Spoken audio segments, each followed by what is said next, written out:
Nə yaxşı ki görüşdük. Əgər ürəkdən sevsək, bəxt gülər üzümüzə. Zülmətli gecələrdən dönər nurlu gündüzə.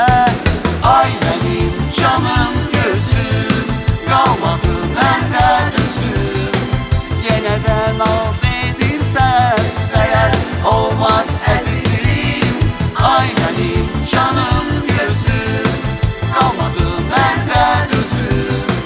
Yenə də naz edirsən, bəyər olmaz əzizim.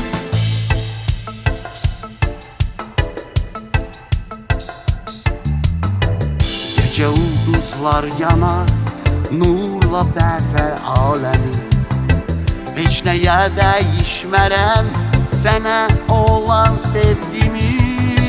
Axı bütün sevənlər mehtacdır şirin sözə. Değişər inan dünya, inansaq özümüzə.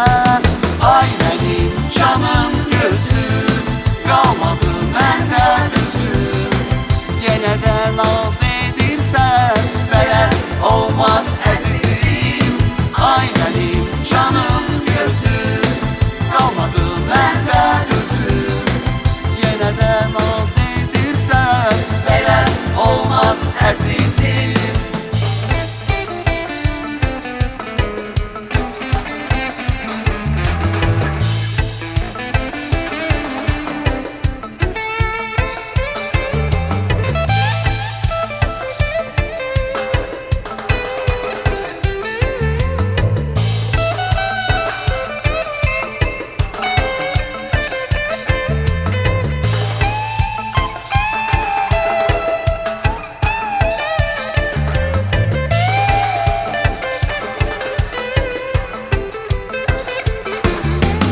Ay mənim canım gözüm, qalmadı məndə düzüm. Yenə də naz edirsən, bəyər olmaz əzizim.